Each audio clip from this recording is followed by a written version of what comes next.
What if I told you that becoming a millionaire by your 30s isn't about being born rich, winning the lottery, or investing in the next greatest app, but instead things that you can control, such as habits, time, and making consistent smart decisions?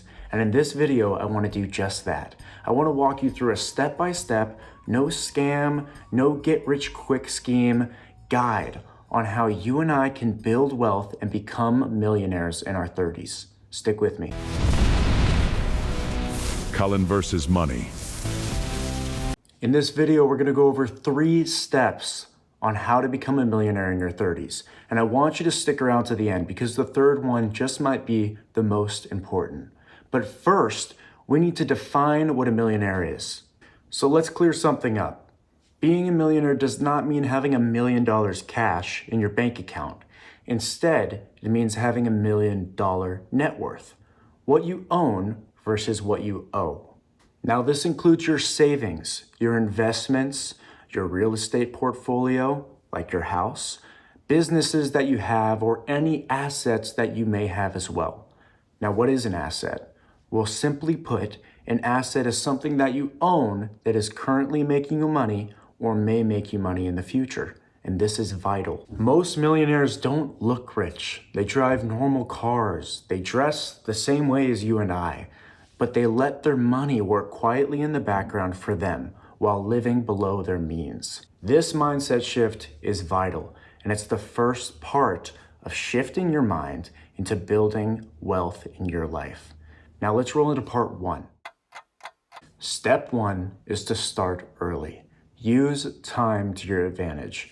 If you're 18, 20, 25, even 30, it's not too late to start building wealth. But the earlier you start, the more compound interest is going to benefit you. If you start young and invest consistently and get average market returns, that's only 10% returns, and that's not adjusted for inflation, you can double the amount that that money is worth in just 7 to 10 years. Yep, 7 to 10. That's all you need, and that money will double. And the great thing is, the more that you invest, the more you put into it, the more you're going to get out of it. So that process only speeds up. $10,000 is not small for starting. That's the beginning of your wealth growing journey. 10 grand after 7 to 10 years will turn to 20. And 20 grand after 7 to 10 years will turn into 40. So every block of compounding interest works more and more to your benefit the more that you have invested. So start early. Now, waiting just 5 to 10 years to invest can cost you thousands and thousands of dollars in profit that you could have made. If you don't know anything about investing, leave a comment down below and I'll get back to you on how you can start without any knowledge, the easiest way possible. So start young and grow that wealth. Step 2, and I want you to listen closely because this is where most people fail.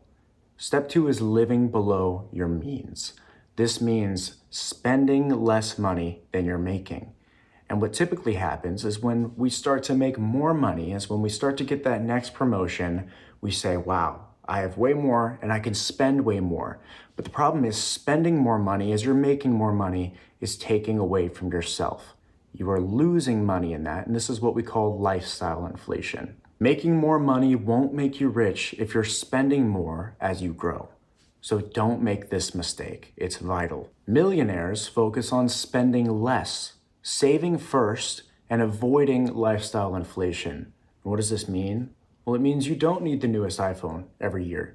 It means maybe your car is working just fine and you don't need an upgrade from your perfectly fine Honda Civic. Things as simple as this is what's going to charge us more and make us lose money over time. So don't make this mistake and stay away from lifestyle inflation and let your wealth grow. That's step 2.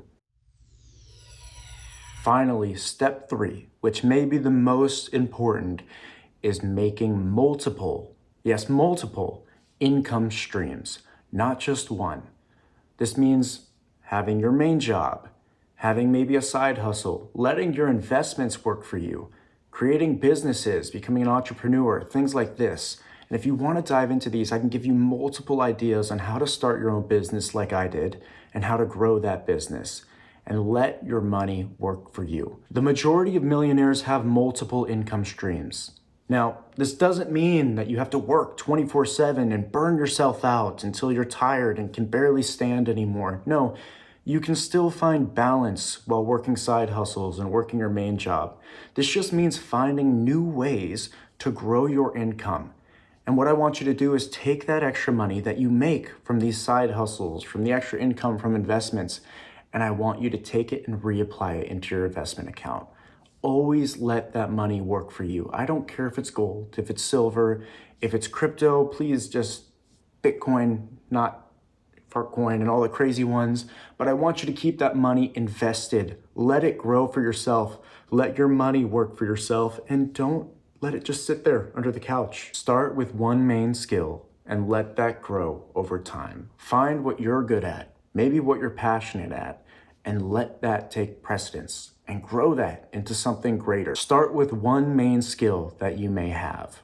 Everybody has something that they're good at. For me, my niche was being able to clean cars really well. And it may sound silly, but I was able to see the small details on vehicles, things that people needed fixed. So now I've grown that business into a detailing service where when I'm not working, I'm usually detailing as my side hobby. So find what you're good at and find out how to use that and grow it into a business that can make you money. And here's a bit of a bonus part. We've kind of covered it, but I want to make sure, we'll say part 4, this is your bonus. Please, please, please invest consistently, okay? And not just day trading or options trading, but long-term investing. When we long-term invest, when we have patience, when we're consistent, and we refrain from making emotional decisions in our investments, that money will grow. I promise you that money will grow. We're gonna make smart decisions. If you don't know how to invest, if you've never invested before, feel free to leave a comment and I will give you tips on what to invest in, what to start in. And just for a short answer, I usually recommend ETFs. I recommend people get started in ETFs. These are mutual index funds, S&P 500s, stuff that has a lot of companies in it that we can watch grow throughout time.